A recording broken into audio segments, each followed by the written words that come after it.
कामयाबी कुछ नहीं, बस एक नाकामयाब व्यक्ति के संघर्ष की कहानी है। नतीजे की कोई परवाह नहीं मुझे, लेकिन प्रयासों का अपना अलग ही मज़ा है। ये लाइन मैच होती है हमारे देश की मीराबाई चानू से। हेलो दोस्तों, मेरा नाम है Dolly and welcome to my channel. आज मैं आपको सुनाने वाली हूँ एक ऐसी लड़की की कहानी जिसका जीवन बहुत ही ज़्यादा संघर्ष से गुजरा, लेकिन उसके बाद भी उसने एक ऐसी छाप छोड़ दी जिसे हम में से कोई भी कभी नहीं भुला सकता। टोक्यो ओलंपिक से वेट लिफ्टिंग में भारत के लिए पहला मेडल जीतने के बाद मणिपुर की रहने वाली साइको मीराबाई चानू ने देश का नाम विश्व मंच के सामने ऊंचा किया है। उन्होंने अपने अदम्य साहस से तिरंगे की शान बढ़ाई और इसी के साथ उनके राज्य और देश का भी नाम रोशन हुआ है। और इस मुकाम तक पहुंचने के लिए मीराबाई के जज्बे को हर कोई सलाम कर रहा है और वे देश दुनिया की सभी महिलाओं के लिए एक प्रेरणा बन चुकी हैं। मीराबाई का नाम उन शख्सियतों में भी शुमार हो चुका है जिनकी जुबान से जो निकलता है वे करते भी वही हैं। जैसा कि चानू ने केंद्रीय मंत्री किरेन रिजिजू से ओलंपिक में जाने से पहले कहा था कि मैं मेडल जीतकर ही लौटूंगी, और उन्होंने किया भी वही। बहरहाल यहाँ हम आपको मीराबाई की कड़ी मेहनत और उसके डेडिकेशन के बारे में बता रहे हैं। चलिए मैं आपको बताती हूँ कि मीराबाई चानू कौन है। मीराबाई चानू मणिपुर की राजधानी इम्फाल की रहने वाली हैं और उनका जन्म 8 अगस्त 1994 को इम्फाल में हुआ था। इस समय मीराबाई की उम्र लगभग 27 वर्ष है और इन्होंने बचपन से ही इन्हें तीरंदाजी का बहुत ही ज़्यादा शौक था और इसमें वो अपना कैरियर भी बनाना चाहती थी। लेकिन 8वीं के बाद उनका झुकाव वेट लिफ्टिंग की ओर बहुत ज़्यादा बढ़ गया और फिर उन्होंने इसी में आगे बढ़ने का फैसला लिया। मीराबाई चानू ने इम्फाल की ही वेट लिफ्टर कुंज रानी को प्रेरणा मानकर वेट लिफ्टिंग में अपना कैरियर बनाने की सोची। चानू ने 11 साल की उम्र में एक लोकल वेट लिफ्टिंग प्रतियोगिता में अपना पहला स्वर्ण पदक जीता था और बाद में उन्होंने विश्व और एशियाई जूनियर चैंपियनशिप प्रतिस्पर्धा में भाग लेकर अपने अंतर्राष्ट्रीय कैरियर की शुरुआत की और जहां उन्होंने दोनों में पदक जीते थे और आज उन्होंने ओलंपिक में रजत पदक जीतकर भारत का नाम को रोशन कर दिया है। दोस्तों, अगर कोई भी किसी फील्ड में प्रसिद्ध होता है तो उसके पीछे उसके जीवन में संघर्ष की बहुत बड़ी कहानी होती है और यही सब कुछ मीराबाई चानू भी कर चुकी हैं।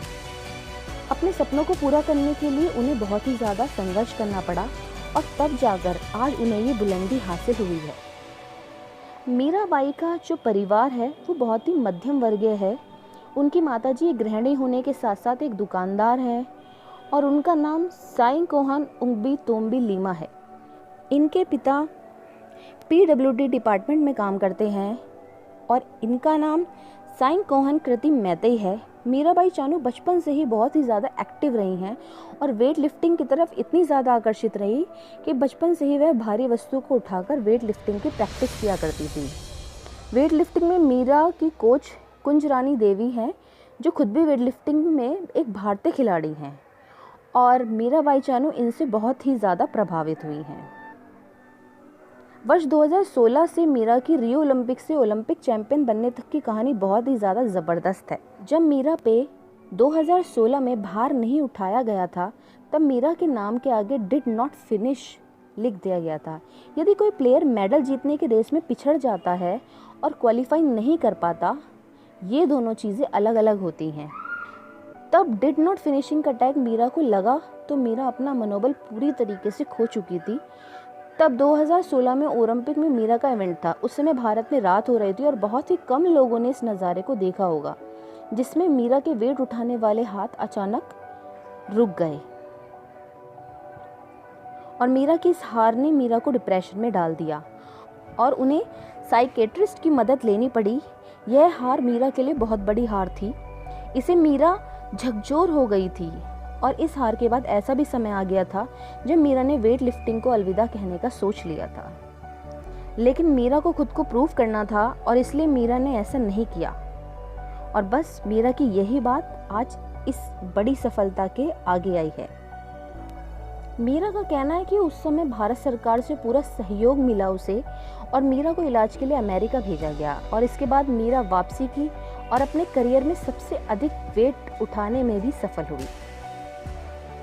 इसके अलावा मैं आपको एक बात बताना चाहती हूँ कि ओलंपिक रजत पदक विजेता मीराबाई चानू ने कहा कि उन्होंने वजन बढ़ने के डर से टोक्यो ओलंपिक में अपनी प्रतियोगिता के लिए 2 दिनों तक कुछ भी नहीं खाया।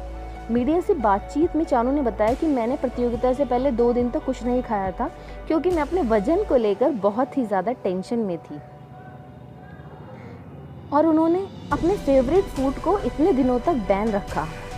चानू को स्नैक्स में पिज़्ज़ा और डेजर्ट में आइसक्रीम खाना बहुत पसंद है और इस बात का खुलासा भी चानू ने खुद ही किया कि पिज़्ज़ा और आइसक्रीम उनके पसंदीदा फूड हैं। चानू ने जब इस बात को बयां किया तो पिज़्ज़ा कंपनी ने उन्हें लाइफ टाइम फ्री में पिज़्ज़ा देने का ऐलान किया।